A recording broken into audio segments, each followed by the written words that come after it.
150 سے اوپر آپ کی ٹائٹلز کتابیں اردو میں بھی سندھی میں بھی، ہاں جی، اور یہ بہت بڑی تعداد ہوتی ہے. بس اللہ کا فضل، اللہ نے کام لیا ہے. لوگ ساری زندگی میں 2-3 کتابیں بھی لکھ جائیں تو جی اپنے جی لیے بڑی.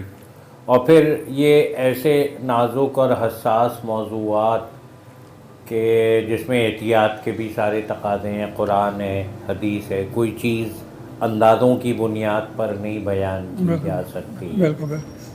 تو یہ سب کچھ کیسے ممکن ہوا کہ آپ نے اتنی بڑی مقدار میں اور ہر کتاب کے لیے مطالعہ کیا، ذہن بنایا، ایک انٹلیکچوئل ڈسکورس سے گزرے، اس کے بعد پھر یہ کیسے ممکن ہوا؟ بس سب سے بڑی بات ہے کہ اللہ کا فضل خاص ہوا. لیکن اسباب کی دنیا میں اگر دیکھا جائے تو ایک تو اس کا پس منظر یہ ہے کہ مجھے جو ہے برصغیر ہند اور عالم اسلام کے بیشتر مفکروں کو ہر ایک کو الگ الگ پڑھنا پڑا. مولانا ابوالکلام آزاد ہیں، مولانا وحید الدین خان ہیں، مولانا ابوالحسن علی ندوی ہیں، خلیفہ عبدالحکیم ہیں، علامہ اقبال ہیں، ڈاکٹر محمد رفیع الدین ہیں، مولانا حنیف ندوی ہیں، اور جو اپنے سید قطب ہیں.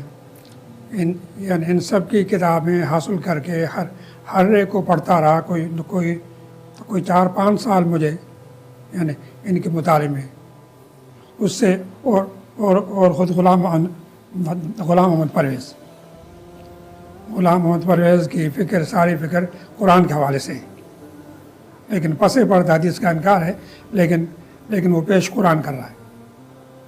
تو ان سب کو پڑھنے کے نتیجے میں معلوم ہو گیا کہ کس کی فکر کے میں کیا جھول ہے اور توازن میں کیا کمی ہے. پھر اس سے جو ہے ذہن میں وسعت پیدا ہوئی. پھر دوسری بات یہ ہے کہ آدمی اگر تلاوت قرآن اور ذکر سے تعلق رہے مستقلاً تو قلب میں نور انوار کا نزول رہتا ہے. وہ اگر علم 5% ہے تو 95% انوار کام کرتے ہیں. ماشاء اللہ. ان انوار سے نکات کا نزول ہوتا ہے. اور پھر فرد خود حیران ہو جاتا ہے کہ یہ چیزیں میری صلاحیت، میرے علم، میرے مطالعے، میری ذہانت سے تو بہت کہیں بڑھ کر ہیں. یہ نتیجہ ہوتا ہے قرآن اور ذکر سے تعلق کا. یعنی آپ کہنا چاہ رہے ہیں کہ جس طرح اقبال نے کسی نزول کتاب کا تذکرہ کیا ہے تو یہ بھی نزول کتاب ہوتا ہے؟ بالکل بالکل بالکل. وہ ہے حدیث میں نے کہ استفتح قلبک، اپنے ہر معاملے میں اپنے قلب کے اندر کے مفتی سے فتویٰ پوچھا کرو. لوگ چاہے تمہارا عمل کے بارے میں کتنی اچھی رائے کیوں نہ دیں، لوگوں کی رائے کو صحیح نہ سمجھا کرو، اپنے اندر کے مفتی کی رائے کو صحیح سمجھا کرو. اندر کا مفتی جب بیدار ہوتا ہے تو وہ اپنے عمل کے بارے میں فتویٰ دیتا ہے اور ساتھ ساتھ صحیح و غلط کے بارے میں امتیاز پیدا کرنے کی وہ یا ایھا الذین آمنوا ان تتقوا اللہ یجعل لکم فرقانا. آپ کو کس موضوع پر لکھنے میں سب سے زیادہ لطف آیا؟ کون سی کتاب؟ وہ بات ہے کہ اصل تو بنیادی چیز ہے اپنی اصلاح. اپنی اصلاح کا کام سب سے کٹھن کام ہے اور مستقل کام ہے. اصلاح نفس کے موضوعات پر آپ نے تو شخصیات کے بارے میں بھی لکھا ہے. جی ہاں، شخصیات پر کافی لکھا ہے. تو شخصیات کے بارے میں معلومات کیسے جمع کی؟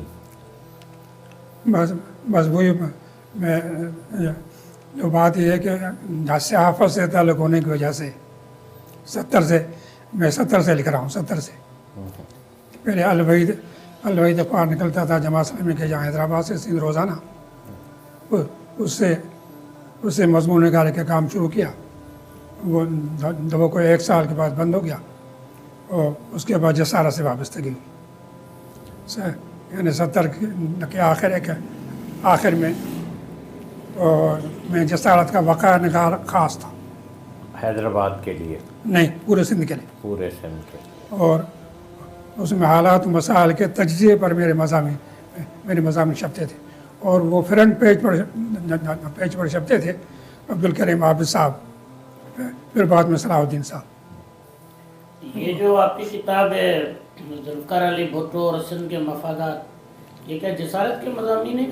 نہیں، یہ الگ ہے؟ یہ الگ ہے۔ اور دوسری کتاب ہے ذوالفقار علی بھٹو عروج زوال کی کہانی۔ یہ کتاب ہماری 4-5 ایڈیشن چھپے۔ اچھا جی ہاں، بھٹو صاحب کے زوال کے فوراً بعد یہ کتاب چھپ گئی تھی 2 مہینے کے اندر، وہ کافی مقبول گئی۔ تو یہ تو بڑا سیاسی موضوع ہے۔ ہاں، شروع میں میرا کوئی 83 تک سیاسی موضوع تھا۔ اچھا 83 تک سیاسی موضوع تھا، اس کے بعد سیاست کو چھوڑ کر کے مستقل نوعیت کے مضامین کی طرف آ گیا میں۔ نہیں، مطلب یہ ہے کہ آپ کی تحریروں میں ایک طرف اصلاح نفس ہے، جی، دوسری طرف شخصیات ہیں، جی، تیسری طرف سیاسی امور ہیں، جی، پھر میں دیکھ رہا ہوں کہ اس میں بہت ساری معاشرتی جی، دور حاضر کے فطروں پہ بھی آپ نے بات کی ہے، جی، الحمد، تو یہ اسپیکٹرم خاصا پھیلا ہوا ہے۔ جی، تو آپ نے اپنے آپ کو کسی خاص دائرے تک محدود کرنے یا مخصوص کرنے کی کوشش نہیں کی؟ اصل بات یہ ہے کہ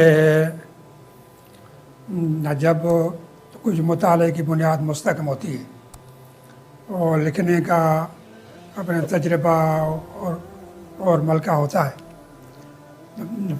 پھر قرآن اور ذکر میں غوطہ زنی ہوتی ہے تو اندر سے علوم کا سمندر نکلتا ہے،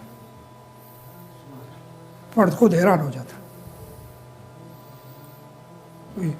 یہ سب مطالعہ کی بنیاد مستحکم ہو اور تحریر کا تجربہ ہو، پھر قرآن اور ذکر سے تعلق ہو۔ ماشاء اللہ۔